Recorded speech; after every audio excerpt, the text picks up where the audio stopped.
너희는 오래 두었던 묵은 곡식을 먹다가 새 곡식으로 말미암아 묵은 곡식을 치우게 될 것이며 내가 내 성막을 너희 중에 세우리니 내 마음이 너희를 싫어하지 아니할 것이며 나는 너희 중에 행하여 너희의 하나님이 되고 너희는 내 백성이 될 것이니라. 나는 너희를 애굽 땅에서 인도하여 내어 그들에게 종된 것을 면하게 한 너희의 하나님 여호와이니라. 내가 너희의 멍에의 빗장을 부수고 너희를 바로 서서 걷게 하였느니라. 그러나 너희가 내게 청종하지 아니하여 이 모든 명령을 준행하지 아니하며 내 규례를 멸시하며 내 마음에 내 법도를 싫어하여 내 모든 계명을 준행하지 아니하며 내 언약을 배반할진대 내가 이같이 너희에게 행하리니 곧 내가 너희에게 놀라운 재앙을 내려 폐병과 열병으로 눈이 어둡고 생명이 쇠약하게 할 것이요 너희가 파종한 것은 헛되리니 너희의 대적이 그것을 먹을 것이며 내가 너희를 치리니 너희가 너희의 대적에게 패할 것이요 너희를 미워하는 자가 너희를 다스릴 것이며 너희를 쫓는 자가 없어도 도망하리라. 또 만일 너희가 그렇게까지 되어도 내게 청종하지 아니하면 너희의 죄로 말미암아 내가 너희를 7배나 더 징벌하리라. 내가 너희의 세력으로 말미암은 교만을 꺾고 너희의 하늘을 철과 같게 하며 너희 땅을 놋과 같게 하리니 너희의 수고가 헛될지라. 땅은 그 산물을 내지 아니하고 땅의 나무는 그 열매를 맺지 아니하리라. 너희가 나를 거슬러 내게 청종하지 아니할진대 내가 너희의 죄대로 너희에게 7배나 더 재앙을 내릴 것이라. 내가 들짐승을 너희 중에 보내리니 그것들이 너희의 자녀를 움키고 너희 가축을 멸하며 너희의 수요를 줄이리니 너희의 길들이 황폐하리라. 이런 일을 당하여도 너희가 내게로 돌아오지 아니하고 내게 대항할진대 나 곧 나도 너희에게 대항하여 너희의 죄로 말미암아 너희를 7배나 더 치리라. 내가 칼을 너희에게로 가져다가 언약을 어긴 원수를 갚을 것이며 너희가 성읍에 모일지라도 너희 중에 연병을 보내고 너희를 대적의 손에 넘길 것이며 내가 너희가 의뢰하는 양식을 끊을 때에 10여인이 한 화덕에서 너희 떡을 구워 저울에 달아주리니 너희가 먹어도 배부르지 아니하리라. 너희가 이같이 될지라도 내게 청종하지 아니하고 내게 대항할진대 내가 진노로 너희에게 대항하되 너희의 죄로 말미암아 7배나 더 징벌하리니 너희가 아들의 살을 먹을 것이요 딸의 살을 먹을 것이며 내가 너희의 산당들을 헐며 너희의 분향단들을 부수고 너희의 시체들을 부서진 우상들 위에 던지고 내 마음이 너희를 싫어할 것이며 내가 너희의 성읍을 황폐하게 하고 너희의 성소들을 황량하게 할 것이요 너희의 향기로운 냄새를 내가 흠향하지 아니하고 그 땅을 황무하게 하리니 거기 거주하는 너희의 원수들이 그것으로 말미암아 놀랄 것이며 내가 너희를 여러 민족 중에 흩을 것이요 내가 칼을 빼어 너희를 따르게 하리니 너희의 땅이 황무하며 너희의 성읍이 황폐하리라. 너희가 원수의 땅에 살 동안에 너희의 본토가 황무할 것이므로 땅이 안식을 누릴 것이라. 그때에 땅이 안식을 누리리니 너희가 그 땅에 거주하는 동안 너희가 안식할 때에 땅은 쉬지 못하였으나 그 땅이 황무할 동안에는 쉬게 되리라. 너희 남은 자에게는 그 원수들의 땅에서 내가 그들의 마음을 약하게 하리니 그들은 바람에 불린 잎사귀 소리에도 놀라 도망하기를 칼을 피하여 도망하듯 할 것이요 쫓는 자가 없어도 엎드러질 것이라. 그들은 쫓는 자가 없어도 칼 앞에 있음같이 서로 짓밟혀 넘어지리니 너희가 원수들을 맞설 힘이 없을 것이요 너희가 여러 민족 중에서 망하리니 너희의 원수들의 땅이 너희를 삼킬 것이라. 너희 남은 자가 너희의 원수들의 땅에서 자기의 죄로 말미암아 쇠잔하며 그 조상의 죄로 말미암아 그 조상같이 쇠잔하리라. 그들이 나를 거스른 잘못으로 자기의 죄악과 그들의 조상의 죄악을 자복하고 또 그들이 내게 대항함으로 나도 그들에게 대항하여 내가 그들을 그들의 원수들의 땅으로 끌어갔음을 깨닫고 그 할례 받지 아니한 그들의 마음이 낮아져서 그들의 죄악의 형벌을 기쁘게 받으면 내가 야곱과 맺은 내 언약과 이삭과 맺은 내 언약을 기억하며 아브라함과 맺은 내 언약을 기억하고 그 땅을 기억하리라. 그들이 내 법도를 싫어하며 내 규례를 멸시하였으므로 그 땅을 떠나서 사람이 없을 때에 그 땅은 황폐하여 안식을 누릴 것이요 그들은 자기 죄악의 형벌을 기쁘게 받으리라. 그런즉 그들이 그들의 원수들의 땅에 있을 때에 내가 그들을 내버리지 아니하며 미워하지 아니하며 아주 멸하지 아니하고 그들과 맺은 내 언약을 패하지 아니하리니 나는 여호와 그들의 하나님이 됨이니라. 내가 그들의 하나님이 되기 위하여 민족들이 보는 앞에서 애굽 땅으로부터 그들을 인도하여 낸 그들의 조상과의 언약을 그들을 위하여 기억하리라. 나는 여호와이니라. 이것은 여호와께서 시내산에서 자기와 이스라엘 자손 사이에 모세를 통하여 세우신 규례와 법도와 율법이니라. 아멘. 이번 주에 이 베후코타이의 말씀을 통해서 하나님께서는 나의 규례, 하나님의 규례를 우리 가운데에 주시고 또 그것을 우리가 지켜서 살면 얼마나 큰 하나님의 나라의 복을 누리게 되는지, 우리가 말하자면 정말로 그 천국의 삶을 우리가 살아가게 될 것이라고 말씀을 하십니다. 그래서 주님의 규례가 그저 어떤 법령으로서의 그런 준거의 원칙으로 그 세워져 있는 것이 아니라 그것을 또한 우리가 받아들이고 나의 것으로, 나의 삶으로, 나의 규례입니다라고 하는 정말로 소중한 어떤 그 보석과도 같이 그것을 받아들이고 선물처럼 우리가 그것을 받게 되면 너희가 묵은 곡식을 먹다가 새 곡식으로 말미암아 묵은 곡식을 치우게 될 것이다 라고 말씀하시는 이 언약이 계속해서 이어집니다.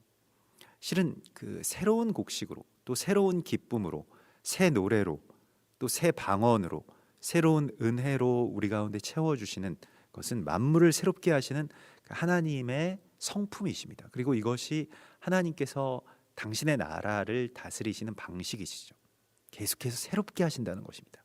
성경이 창세기부터 시작되어 있는 것이 그냥 오래전에 세상을 하나님께서 창조하시고 아무 변화 없이 그것이 유지되는 것이 아니고 항상 만물을 새롭게 하심으로써 하나님께서는 하나님의 나라와 그의 백성들을 복주시고 또한 다스리신다라고 말씀을 하십니다.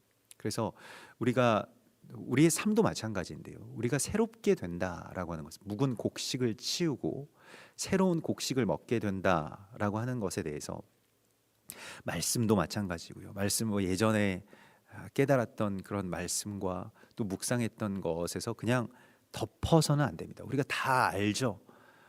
제목만 봐도 대충 어떤 말씀일지 알죠. 본문만 읽어도 우리가 정말로 여러 관점에 또 여러분의 설교들을 듣기도 하고 또 삶 가운데서 그것을 묵상했기 때문에 이건 이런 거야 라고 생각할 수 있겠습니다마는 하나님께서는 또한 그것을 새롭게 우리 가운데에 먹여주십니다. 그 말씀의 어떤 그 새로운 깊이들을 열어주시고요. 그래서 묵은 곡식을 치우고 새 곡식을 먹는다라고 하는 것에 관해서 우리가 또한 소망해야 됩니다. 또 하루하루가 매일 그냥 꼭 같고 되풀이되는 삶이라고 한다면 우리도 그렇게 크게 그 기쁨이나 어떤 기억을 누리기가 어려울 것입니다. 그래서 오늘도 주님과 함께 어떤 새로운 여정으로 또 새로운 그러한 은혜의 지경으로 우리를 인도해 주시는 주님을 따라 나서야 할 것입니다. 물론 그 삶의 환경이 변화되는 것도 일정 부분 그러한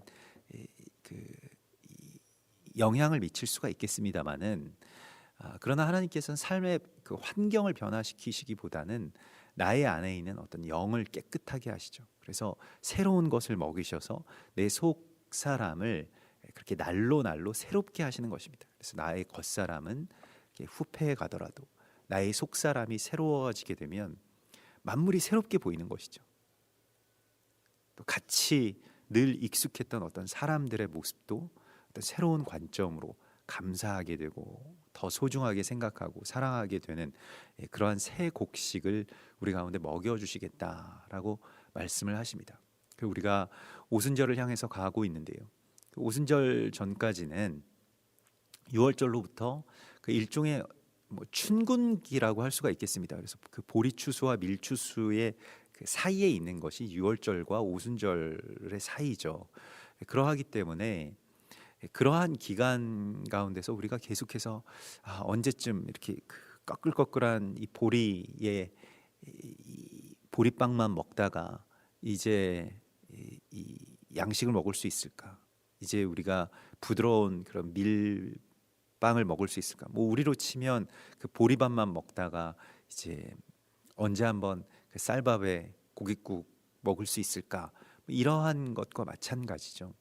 그래서 우리가 그 은혜를 또 오순절에 성령께서 우리 가운데 임하실 것을 주님의 언약으로 우리에게 정말 깊은 그러한 연합의 기름 부으심을 허락해 주실 그것을 기대하면서 나아가는 것입니다. 그러니까 그러한 양식을 기대하라, 새 곡식을 기대하라고 말씀을 하십니다. 특별히 오순절에는 누룩이 들어간 떡 2덩어리를 하나님 앞에 진설하고 또한 그것을 먹게 되어 있죠.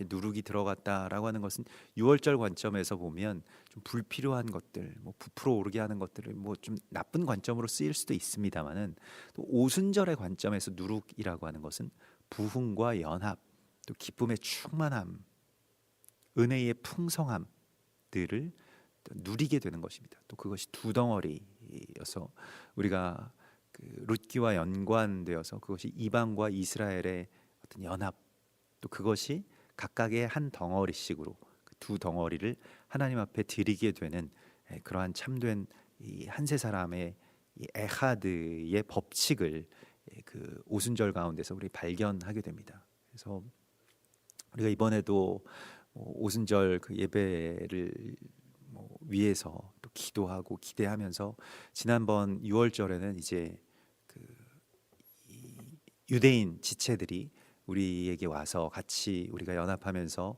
6월절에 문을 열어주었다라고 한다면 오순절에는 또 그 일본의 타키모토 목사님 그 부부가 이 예배 사역자이시죠. 그 분들이 오시고 또 같이 이제 일본을 위해서 우리가 미움이 들끓고 또 일본도 아주 새로운 변화의 시기 가운데 새로운 시대를 이제 그 연호도 바뀌고 왕도 바뀐 그런 새로운 시대가 되었기 때문에 굉장히 많은 기도가 필요하고 정말로 이 연합을 파괴하고 서로를 증오하게 하고 또 전쟁하게 하려는 대적의 움직임들과 또한 우리가 맞서야 할 것입니다. 그래서 이러한 연합 또 그것으로 말미암는 그러한 그 이 새 곡식으로 말미암아서 우리를 풍족하게 하시겠다라고 말씀하시고 예수께서도 이 땅 가운데 오셨을 때에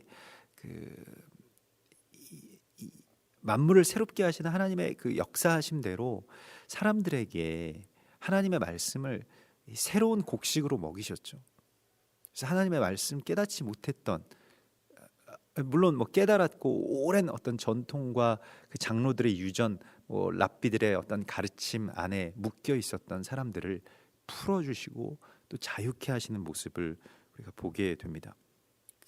그 가나의 혼인 잔치에서도 새 포도주를 그렇게 부어 주시면서 물이 포도주가 되는 그러한 이적 속에서 사람들이 이런 말을 하죠. 요한복음 2장 10절에 사람마다 먼저 좋은 포도주를 내고 취한 후에 낮은 것을 내거늘 그대는 지금까지 좋은 포도주를 두었도다. 그래서 새로운 포도주 그 2번째로 주시는 그 은혜에 사람들이 기뻐하는 모습을 우리가 보게 됩니다. 마태복음 13장 52절에 보면 예수께서 이르시되 그러므로 천국의 제자된 서기관마다 마치 새 것과 옛 것을 그 곳간에서 내오는 집주인과 같으니라. 천국의 제자된 서기관, 물론 새 것을 또한 이 내오는 것, 또 새로운 것, 그것이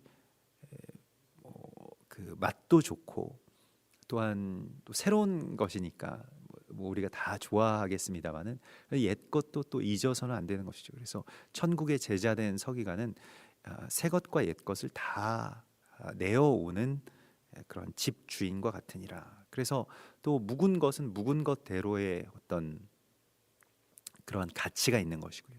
또 새로운 것은 새로운 것으로 그렇게 또 함께 나와야 할 것입니다. 그래서 이 두 가지가 서로 대결되고 또 서로 이 상호 충돌하는 것이 아니고 함께 이것을 가지고 나오는 자가 되라고 하나님이 우리에게 예수께서 우리 가운데 요구하시고 있죠. 또한 내 성막을 너희 중에 세우리니 내 마음이 너희를 싫어하지 않을 것이다 라고 말씀을 하십니다. 이 성막이라고 하는 것이 물론 이 실로와 나중에 이제 예루살렘에 세워진 그러한 주님의 그 예배의 처소이기도 합니다만은, 성막은 이제 예수와께서 오시기 전에 예수와의 몸의 그림자이시죠. 그래서 말씀이 육신이 되어 우리 가운데 거하심에라고 하는 그 요한복음 1장의 말씀이 바로 장막이 되심에라고 하는, 예수와께서 우리의 장막이 되어 주시겠다라고 하는, 그가 우리의 장막으로서 그의 안에 들어가는 그러한 복을 우리 가운데 주시고 주님의 마음이 우리를 싫어하지 않을 것이다 라고 말씀을 하시고 있습니다. 요한계시록 17장 15절에서도 그러므로 그들의 하나님의 보좌 앞에 있고 또 그의 성전에서 밤낮 하나님을 섬기며 보좌에 앉으시니가 그들 위에 장막을 치시리니, 이 장막을 치시는 이유가 사람들을 목마르지도 아니하고 해나 아무 뜨거운 기운에 상하지 않게 하시기 위함이라고 말씀을 하고 있습니다. 그래서 우리가 그 장막 아래에 들어가게 될 것이고 주님의 마음이 우리를 기뻐하실 것이라고, 그것이 주님의 언약을 지킬 때 나는 너희의 하나님이 되고 너희는 내 백성이 될 것이니라. 그래서 하나님이 되고 백성이 된다라고 하는 이 관계, 우리가 당연하게 생각하는 것입니다만은 새롭게 이 관계를 봐야 할 필요가 있습니다. 하나님이 우리의 하나님이 되신다라고 하는 것이 무엇인지, 그것이 이 20세기 초에 그러한 이 모든 자유주의 신학이나 또 아주 그 하나님을 난도질했던 어떤 그러한 신학과 교회에게 경종을 울리면서, 어떻게 보면 칼 바르트라고 하는 신학자가 하나님이 되시도록 하자라고 하는 그 굉장히 당연하지만 강력한 어떤 선포의 신학을 그렇게 선포하고 나오면서 모든 교계와 신학계의 회개를 촉구했던 어떤 그런 역사가 있습니다. 하나님이 우리의 하나님이 되신다라고 하는 것은 과연 나의 하나님이 누구인가라고 하는 것에 대한 새로운 질문을 우리가 하게 됩니다. 우리가 하나님이라고 하는 그 하나님을 우리가 하나님으로 섬기고 있는가? 그래서 하나님께서는 우리에게 말씀하십니다. 어떻게 하나님이 우리의 하나님이 되는 것이냐라고 할 때 그의 말씀을 따라서 행하는 것, 나의 규례를 지켜 행하면 내가 너희의 하나님이 되는 것이라고 말씀을 하십니다. 하나님 믿는다라고 하는 어떤 관념의 문제만은 아니라고 말씀하시고 있는 것이죠.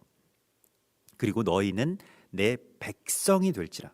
이 백성이라고 하는 것이 이제 하나님의 나라의 백성이고 하나님께서 우리를 통치해 주시겠다고 말씀을 하시는 것입니다. 이것이 중요한데요. 우리가 누구 백성이냐라고 하는 것이 우리에게 굉장히 중요한 문제입니다. 우리가 우리 나라, 내 나라, 또 이 자국민으로서 국가에 대해서 걱정하고 생각하고 염려하고 위하고 하는 것도 물론 중요한 것입니다만은, 하나님께서는 그런 어떤 그 체제 아래에 우리가 속해 있는 자가 아니고 하나님의 백성이라, 하나님의 나라의 백성이라고 말씀을 하십니다. 이 천국 백성의 레벨로 우리가 올라가지 못하면 세상에 어떤 염려 또 어떤 체제에 대한 그런 그 결박 속에서 빠져나오지 못하고 자유롭지가 못하게 됩니다. 사실은 우리가 이게 잘 생각해야 되는데, 오늘 이 말씀 속에서도 나옵니다만은 하나님은 이스라엘이라고 하는 이 나라, 유다 국가라고 하는 이 나라와 그 체제와 시스템과 왕국과 왕조까지도 다 무너뜨리실 수 있는 분입니다. 우리도 물론 뭐 애국심이 굉장히 높습니다만은 이스라엘 백성들이 그 국가에 대해서 가졌던 생각은 이스라엘이라고 하는 나라 자체가 하나님 나라다, 이렇게까지 생각을 해왔다는 거예요. 그래서 그걸 동일시해 왔다는 것입니다. 하나님은 그것을 부정하십니다. 이스라엘 하나님의 나라가 아니라는 거예요. 뭐 위험한 발언일 수도 있겠습니다만 대한민국이 하나님의 나라가 아닙니다. 하나님이 만드신 완전한 그 통치 국가가 아니라는 거예요.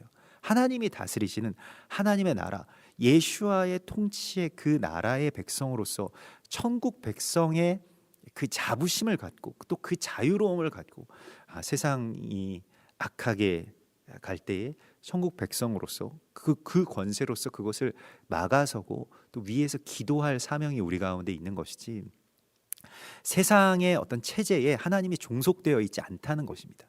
하나님이 이 체제를 유지해 주시기 위한 하나님이 아니라는 겁니다.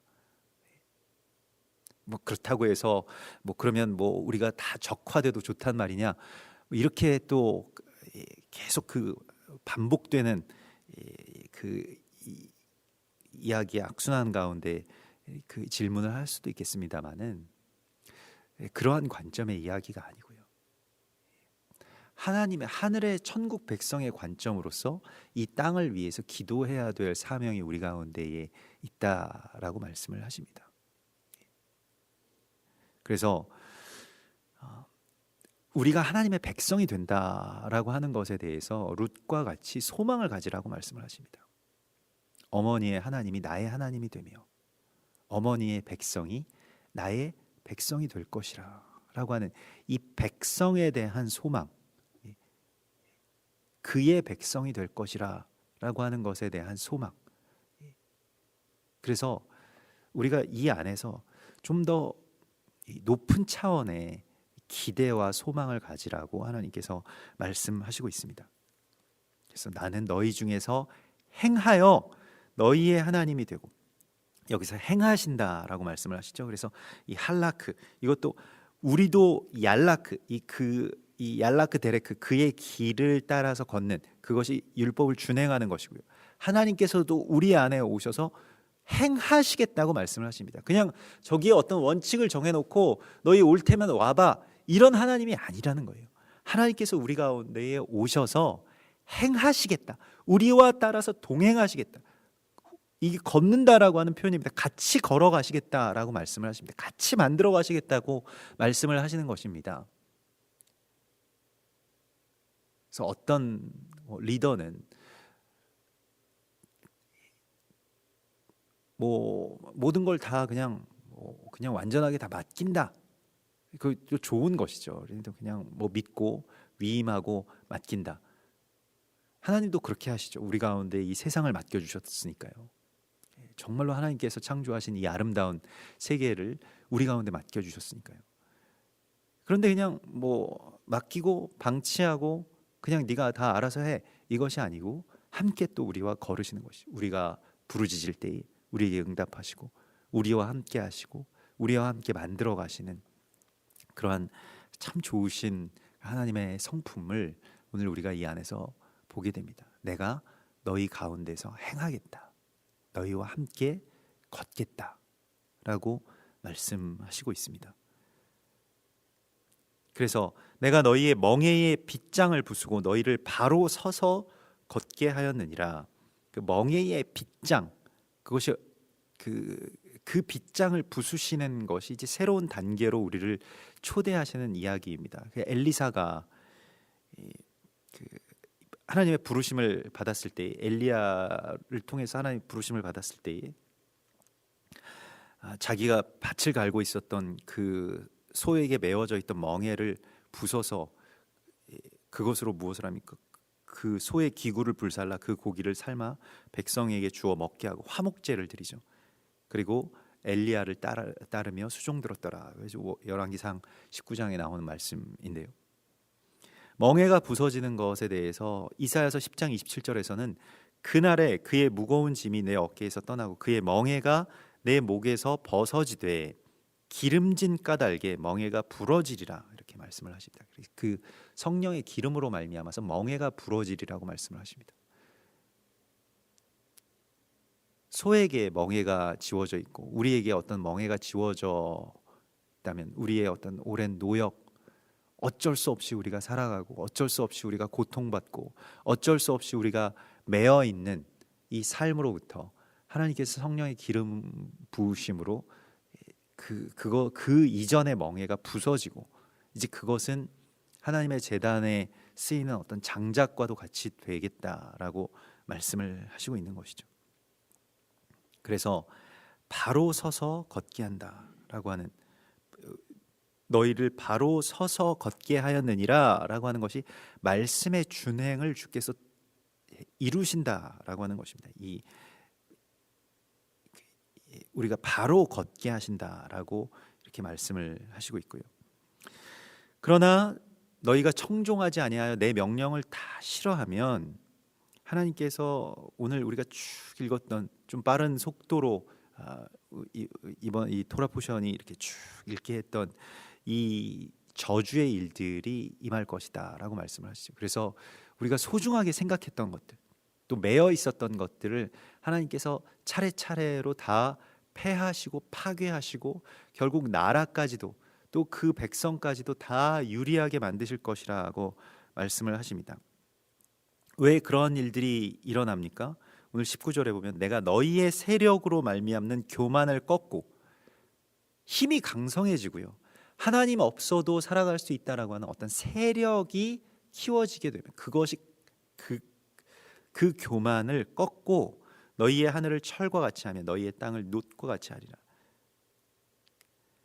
하박국서 2장 4절에 보면 보라 그의 마음은 교만하며 그 속에서 정직하지 못하나 의인은 그의 믿음으로 말미암아 살리라, 이렇게 말씀을 하십니다. 그럼 믿음이라고 하는 것, 의인의 믿음이라고 하는 것은 무엇입니까? 하나님의 존재에 대한 믿음이 아니고 그 교만을 꺾는 것입니다. 특별히 세력으로 말미암는 교만을 꺾는 것입니다. 우리가 하나님을 믿는다고 하지만 자기는 잘 모르지만요, 잘 감찰해보면, 하나님의 눈으로 감찰하면 또 다른 교만이 그 안에 있을 수 있습니다. 때로는 나의 젊음을 믿을 수 있고요, 나의 재력을 믿을 수 있고요, 나의 직장을 믿을 수도 있겠죠. 또 나의 교회를 믿을 수도 있을 것입니다. 나의 나라를 믿을 수도 있을 것이고요. 그냥 그것이 다 우리 안에서 하나님을 대신하는 어떤 세력, 그것이 실은 나의 하나님이라고 하는 것이죠. 우리가 하나님 믿지만요. 그래서 교만이라고 하는 것이 가온, 아팔 이렇게 해서 스스로 올라가다, 부풀다 이런 뜻이거든요. 내가 스스로 올라간 그 하나님의 자리에서 내려오게 하시겠다라고 말씀을 하시고 있습니다. 그래서 이런 저주들을 주께서 주시고, 배고픔과 또 질병과 또 나라의 없어짐과 이러한 것들을 계속 단계로 주시는 이유가 무엇이냐면 돌이키라고 주시는 것이죠. 우리를 붙드시고 찾아내시는 것이죠. 우리가 하나님의 백성들을 망치는 일들을 하나님께서 용납하지 않으시겠다고 말씀하십니다. 그래서 다시 되찾아내시는 방식으로 하나님께서는 그렇게 살아가면 안 된다라고 하는 것을 하나님이 스스로 돌이킬 때까지 하나님께서 이 일들을 행하시겠다, 이 저주를 행하시겠다라고 말씀을 하십니다. 정말로 하나님이야말로 우리가 오늘날에 이렇게 생각을 하면 그 사랑이라고 하는 것도 그냥 집착하지 않는 사랑을 좋은 사랑이라고 착각하게끔 만듭니다. 세상이 좀 그런 풍조가 있죠. 근데 하나님은 우리를 사랑하실 때 뜨겁게 사랑하시고 끝까지 붙드시겠다라고 말씀을 하십니다. 사랑이라고 하는 것이 꼭 그 집착으로 연결되고 이거 부정적인 어떤 그런 의미로 하나님 말씀하시는 것이 아니라, 하나님은 우리가 망쳐지는 것을 방치하지 않으시겠다라고 말씀을 하십니다. 예전에 이 대학 다닐 때 도서관에서 그 김영하 작가의 나는 나를 파괴할 권리가 있다, 이런 그 책을 보고 또 그게 또 인용된 이 원저를 이렇게 찾아보면서 사람들이 자살을 하든 마약을 먹든 뭐 자기 자신을 뭐 황폐하게 하든 그것은 다 자기 자유다. 거기에 대한 주권은 자기에게 있다라고 하는 어떤 이 서구적인 생각들, 또 그것에 대한 어떤 뭐 판타지, 뭐 이런 것에 대해서 이렇게 접하게 되었습니다. 또 뭐 그 당시에 뭐 최근에도 뭐 연예계에서 그런 일들이 있었습니다만은 뭐 그 마약 때문에 뭐 대마초, 뭐 필로폰 이런 것 때문에 이제 구속되었다가 풀려났던 이 이 음악하는 신해철이라고 하는 분의 책도 뭐 도서관에서 이제 서가에 꼽혀 있어서 이래저래 이제 뭐 둘러보면서 읽게 되었는데 뭐 지금 이제 돌아가셨습니다만은 그 신해철 씨가 그런 글을 썼더라고요. 자기가 앞으로 뭐 대한민국에 마약이 합법화되더라도 뭐 미국처럼 뭐 합법화되더라도 또 자기는 절대로 하지 않을 것이다. 그래서 좀 의외였습니다. 나는 나를 파괴할 권리가 있다 이런 말을 할 줄 알았는데 나는 절대로 그것을 하지 않을 것이다. 그래서 왜 그런가 여기 읽어봤더니 자기가 그 마약 때문에 잡혀서 감옥에 들어갔을 때 자기를 찾아왔던 자신의 어머니의 그 표정과 눈물을 평생 잊을 수가 없다는 거예요. 나를 정말로 사랑하고 또 내가 정말로 사랑하는 분을 이렇게 괴롭게 하는 일이라고 한다면 나는 그것이 뭐 합법화되고 또 그것이 더 좋은 뭐 약과 같은 것이라고 하더라도 나는 절대로 하지 않을 것이다라고 그렇게 고백하는 그런 글을 본 적이 있습니다. 우리가 우리 자신이 망가지고 파괴되고 황폐되는 것을 하나님께서 가장 고통스러워하시죠. 가장 황폐되는 것이 무엇이냐? 그러니까 우리는 우리의 어떤 삶이 유지되고 별다른 일이 없고 그리고 그냥 내가 이렇게 쭉 살아가는 그것이 우리에게 있어서는 그럭저럭 잘 사는 일이라고 생각을 할 수 있겠습니다만 하나님께서는 하나님과의 관계가 파괴되면 그러니까 그의 법을 따라서 우리가 살아가고 있지 않으면 우리를 반드시 붙들어서 제 자리로 되돌려 놓으시겠다라고 하는 하나님의 의지가 이 신의 산 언약으로 하나님께서 우리에게 선포하고 계시는 것입니다. 우리가 때로 망가질 수 있습니다. 때로 하나님의 길을 빗나가서 살아갈 때도 있습니다만 하나님께서는 반드시 찾아내시겠다고 말씀을 하십니다. 그리고 다시 제자리로 돌아오게 할 것이다.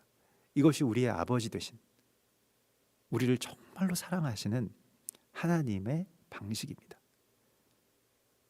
심지어는 너희 나라가 하나님의 나라랑 동일시되는 그런 일들이 있다면 너희 나라까지 다 망하게 할 것이다. 이렇게 말씀을 하십니다. 하나님의 언약, 그 언약의 백성으로 살아가는 그 기쁨 가운데로 하나님께서는 우리를 붙드시고 부르시겠다라고 말씀을 하십니다. 그래서 우리의 교만을 꺾으시고 아브라함과 야곱과 맺은 언약을 기뻐하고 돌아오게 하실 것이라고 약속을 하십니다. 그러면서 이 34절과 35절에 이러한 중요한 말씀을 하세요. 희년을 선포하지 않은 것에 대해서 갚으실 것이다. 그래서 너희가 원수의 땅에 살 동안에 그러니까 사람들을 땅에서 쫓아내시고 본토가 황무할 것이므로 땅의 안식을 누릴 것이라고 말씀을 하십니다. 그래서 우리가 안식년, 희년 이러한 것들을 하지 못하게 했던 것들에게 갚으시겠다라고 말씀을 하시는데 강제적인 희년이 선포되겠다라고 하시는 것이죠. 땅이 안식하지 못하게 돼서 땅이 호소하게 되면 하나님께서 강제 안식을 선포하시는데 이때에는 전쟁이나 정말로 큰 재앙들이 일어나게 된다라고 하는 것에 대해서 땅이 황무할 동안에 땅이 쉬게 될 것이다 라고 말씀을 하십니다. 우리도 이 말씀을 잘 기억해야 할 것입니다. 그래서 주께서 언약 가운데로 우리를 다시 들어오게 하시기 위해서 이러한 저주들도 내리실 것이라고 말씀을 하십니다. 우리가 축복의 시기도 있습니다만은 때로는 저주의 시기도 우리의 개인적인 삶이나 또는 역사 가운데서도 우리가 보게 될 것입니다. 어쩌면 지난 70년은 정말 풍요로운 그 풍요를 뭐 집어삼킬 정도로 너무 비옥하고 먹을 것이 남아도는 뭐 그러한 시대, 전쟁도 없는 또 그러한 아주 평안의 시기 가운데 우리가 살았죠. 물론 뭐 그 시기도 격동의 시기라고들 말씀들을 하십니다만은 그 전체 역사에 이 한반도의 전체 역사에 비교해 보면 가장 평안하고 부요했던 시기임에는 틀림이 없습니다. 이 정도로 사람들이 잘 먹고 또 뭐 이 전쟁이 없이 체제가 안정됐던 그런 시기가 거의 없습니다. 그래서 우리가 또 어떤 한 세대를 맞이하게 될지, 또 우리의 자녀들이 어떤 세대를 살아가게 될지 우리가 다 알지 못합니다만은 중요한 것은 이것입니다. 하나님의 규례, 나의 규례를 너희가 행하는 것, 그것에 우리가 집중해야 된다고 말씀을 하십니다. 다시 우리의 어떤 뭐 돈, 우리의 어떤 정치, 이런 주변의 문제에 사로잡히지 말고 하나님의 규례를 따라서 걸어가는 그러한 기쁨과 언약의 길 가운데 우리가 걷게 되면 주님의 지팡이와 막대기로 우리를 가장 안전한 곳으로, 주의 푸른 풀밭과 맑은 시냇물가로 인도해 주시겠다고 약속하십니다. 우리 같이 기도하겠습니다. 하늘에 계신 우리 아버지시여, 이름이 거룩히 여김을 받으시오며 나라의 임하옵시며 뜻이 하늘에서 이룬 것 같이 땅에서도 이루어지이다. 오늘날 우리에게 일용할 양식을 주옵시고 우리가 우리에게 죄 지은 자를 사하여 준 것 같이 우리 죄를 사하여 주옵시고 우리를 시험에 들게 하지 마옵시며 다만 악에서 구하옵소서. 대개 나라와 권세와 영광이 아버지께 영원히 있사옵나이다. 아멘.